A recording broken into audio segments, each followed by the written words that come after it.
আসসালামু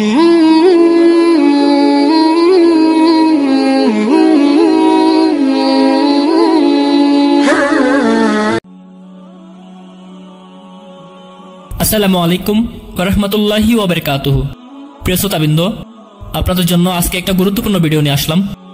আজকের ভিডিওতে আমরা আলোচনা করব জান্নাতের দরজা 8টি, জাহান্নামের দরজা 7টি কেন।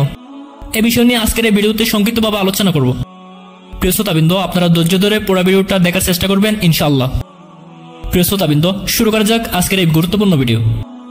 জান্নাতে প্রবেশের জন্য রয়েছে 8টি গেট, আর জাহান্নামের গেট 7টি।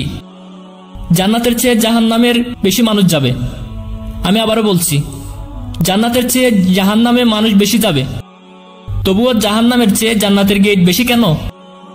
যখন জাহান্নামীদের সংখ্যা হবে জান্নাতীদের চেয়ে অনেক অনেক বেশি, তখন জান্নাতের গেটের সংখ্যা বেশি কেন? এটা একটা প্রশ্ন আছে না? আমাদের স্কলাররা এর অনেকগুলো জবাব দিয়েছেন, আর তা হলো এটা ইঙ্গিত করার জন্য যে আল্লাহর দয়া সবসময় তার কুদের উপর বিজয়ী।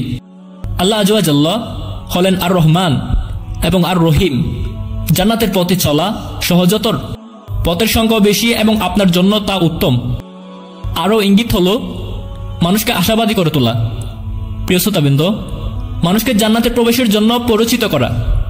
দেখো, জান্নাতে রয়েছে 8টি দরজা। জান্নাতের জন্য বেশি দরজা রয়েছে, একটা না একটা দিয়ে প্রবেশ করতে পারবো। আশা হারিয়ে ফেলো না। ব্যাপারটা হলো দিন শেষে মানুষকে আশা এবং আল্লাহর করুণা দেখানো। প্রিয় শ্রোতাবৃন্দ, আল্লাহ এত সহজ করা সত্ত্বেও অধিকাংশ মানুষ ধর্মের প্রতি পিঠ দেখিয়ে অন্যদিকে চলে যাবে। অধিকাংশ মানুষ জীবন নিয়ে গভীরভাবে ভাববে না। হায় আফসোস, তাই তাদের পরিণতি হবে জাহান্নাম। কেন তারা এই দুনিয়ায়? কে দুনিয়ার জীবনে এই বিশাল ব্যবস্থাপনা তৈরি করেছেন? কে আমাদের জন্য চাঁদ, সূর্য, পাহাড়, পর্বত, নদ, নদী, গাছপালা, রাত দিনের পরিবর্তন সহ এত কিছু তৈরি করেছেন? আমাদের মানুষদের কেন দুনিয়াতে প্রভাবশালী প্রজাতি করে তৈরি করা হয়েছে? কোন কারণে? সৃষ্টিকর্তা আমাদের কাছে কি চান? অধিকাংশ মানুষ এই প্রশ্নগুলো নিয়ে ভাবে না। শেষ বিচারের দিনের সাক্ষাতের কথা ভুলে গিয়ে দুনিয়ার জীবন নিয়ে পড়ে থাকবে। আল্লাহ এদের সম্পর্কে বলেন, সুতরাং আজ আমি তাদেরকে তেমনিভাবে ভুলে থাকবো যেমনিভাবে তারা এই দুনিয়াতে সাক্ষাতের কথা ভুলে গিয়েছিল এবং যেমনভাবে তারা আমার নিদর্শন ও আয়াতসমূহকে অস্বীকার করেছিল। আর যারা এগুলো নিয়ে চিন্তা ভাবনা করে তাদের সম্পর্কে আল্লাহ বলেন, নিশ্চয় আসমানসমূহ ও জমিনের সৃষ্টি এবং রাত ও দিনের বিবর্তনের মধ্যে রয়েছে বিবেকা সম্পন্নদের জন্য বহু নিদর্শন, যারা আল্লাহকে স্মরণ করে দাঁড়িয়ে, বসে ও কাত হয়ে এবং আসমানসমূহ জমিনের সৃষ্টি সম্পর্কে চিন্তা করে বলে, হে আমাদের রব, তুমি এসব অনর্থক সৃষ্টি করনি, তুমি পবিত্র, মহান, সুতরাং তুমি আমাদেরকে আগুনের আযাব থেকে রক্ষা করো। প্রিয় শ্রোতাবৃন্দ, আমি নিজে যখন ইউনিভার্সিটিতে ইসলামিক স্টাডিজ করতাম, সেখানে অনেক নন মুসলিম প্রফেসর ছিল। তারা হয়তো এক যুগেরও বেশি সময় ধরে কোরআন নিয়ে পড়াশোনা করেছে। মানে আমি যেটা বলতে চাচ্ছি যে তারা কোরআন নিয়ে অনেক অনেক জ্ঞানী। এমনকি তারা এটাও স্বীকার করে যে এটা একমাত্র ঐশী বাণী হওয়া সম্ভব, এটা একমাত্র সৃষ্টিকর্তার কাছ থেকে আসা সম্ভব, কোনো মানুষের পক্ষে এটা রচনা করা সম্ভব নয়। তারা এটা বলতে পারে, যেটা আসলে বলতে গেলে মুসলিম হিসাবে নিজেকে সমর্পণ করার মতো। তো তাহলে কেন তারা পুরোপুরি মুসলিম হতে পারছে না? তখন তারা বলবে যে নিঃসন্দেহে এটা অসাধারণ, কিন্তু আমাকে আরো ভাবতে হবে। পরবর্তী পদক্ষেপটা আর তারা নিতে পারে না, কারণ হ্যাঁ, তাকে অনেক আয়াত দেওয়া হয়েছে, কিন্তু সে ওই কমিটমেন্টটা করতে প্রস্তুত নয়। কারণ তা করলে নিজে পরিবর্তন করতে হবে, কারণ এটা স্বীকার করলে আপনার নিজেকে পরিবর্তন করতে হবে। আল্লাহ বলেছেন, আসল ঘটনা সেটাই, মানুষ আসলে নিজের প্রবৃত্তির অনুসরণই করতে চায়।